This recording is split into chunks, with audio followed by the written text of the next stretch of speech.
Hello, my name is Julian, and I am a graphic designer living in Chicago, Illinois. I want to share a story about how I finally found my freedom after years of being trapped in a life that wasn't my own. I was a ghost in my own home, a stranger under a roof I paid to keep standing.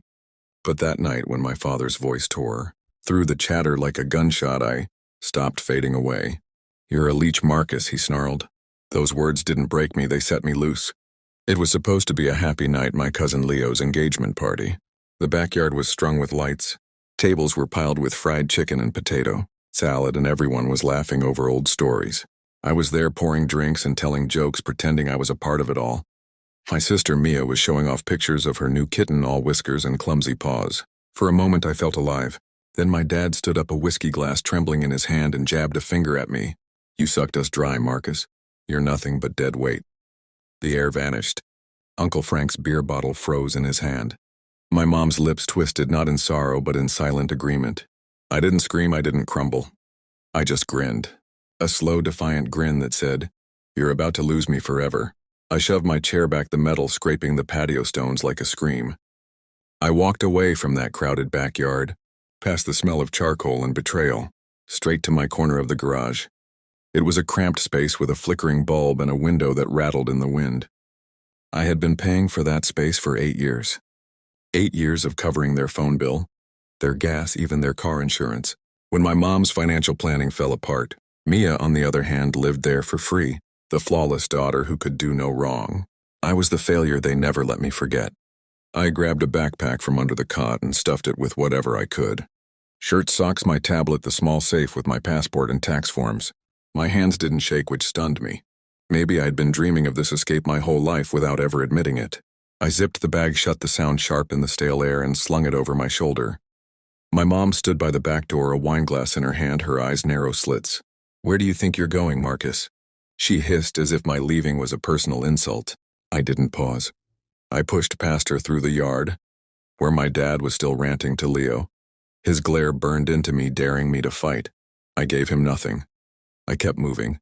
Outside, the night air stung crisp and electric, as if it was daring me to run. My motorcycle was parked by the curb, half hidden under a sagging oak tree. I strapped my bag to the back, swung my leg over, and just sat there, the engine cold. My phone vibrated with a text from my mom.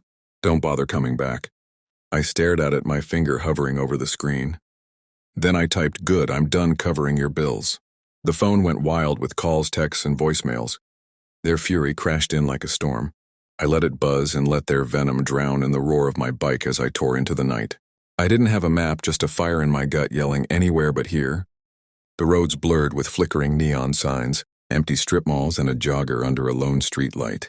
I ended up at a weathered motel off the highway, a place I'd found on a rental app days before. The manager, a wiry woman with a smoker's rasp, was still awake. 15 minutes later, had a key to a tiny room with stained carpet and a creaking bed frame. It was rough, but it was mine. For the first time in years, I could breathe without their demands crushing me. The calls came again. I had 71 missed calls by sunrise from my dad, my mom, Mia, even Uncle Frank, who never texted.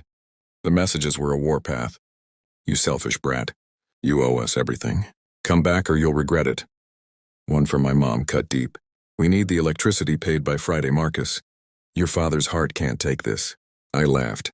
A harsh, hollow sound that bounced off the motel walls. Then Mia called. Her voice was a whisper, as if she was sneaking. "They're falling apart, Marcus. Mom's tearing through your old files. She's asking for your social security number." I didn't tell her, but she's relentless.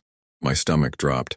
They had my old tax returns from when I was young enough to think family meant trust, not traps. If they got into my accounts, they could ruin me. Open loans, rack up debt, shame me into their chaos. I hung up and reset every password, bank email, all of it. I set up alerts and switched my address to a locker at a shipping store. I locked everything tight, but the texts kept rolling in. "We're close, Marcus. We'll track you down." That morning, I answered my mom's call. I don't know why. Maybe I needed to hear the spite in her voice to know I wasn't wrong. "You think you can abandon us?" she growled. "We're broke because of you. Your father's shaking, Marcus. His heart's racing." I kept my voice cold.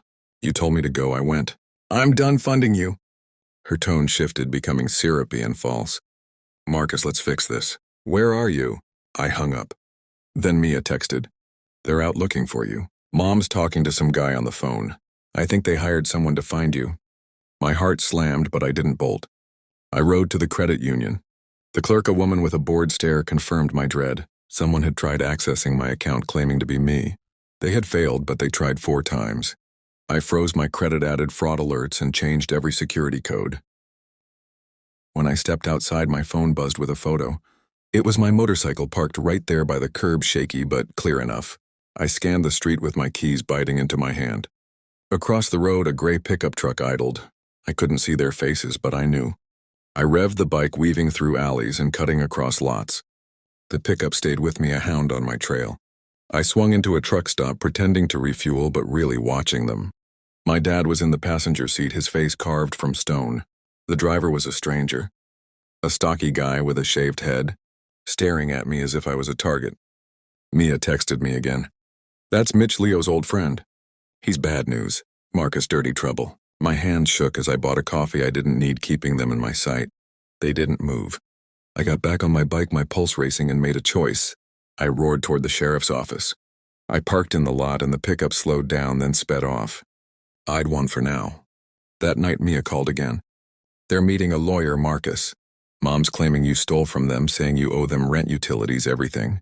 They're desperate. Desperate." The word clung to me like a damp rot. They didn't just want my money. They wanted my soul, my future. But I wasn't their phantom anymore. I met a lawyer the next day, a woman named Elena, who listened patiently. 8 years of paying their way, the threats, the loan attempts. "You have evidence," she said. "The message is that photo. If they try anything, you can bury them." They came for me one last time. I saw the pickup creep up to the motel. My dad was pounding on the door. My mom was wailing with fake sobs. Mitch was watching like a hired thug. I recorded it from across the street, my phone steady. When the sheriff's deputies arrived, I stepped forward and showed them everything. The text, the video, the truth. The deputies sent them away, their threats, dissolving like smoke as their tail. Lights vanished. I felt it, freedom. Not the kind you pray for as a kid, but the kind you rip from the jaws of those who would keep you caged. I'm not a phantom anymore. I'm Marcus, and I'm done living for anyone but myself.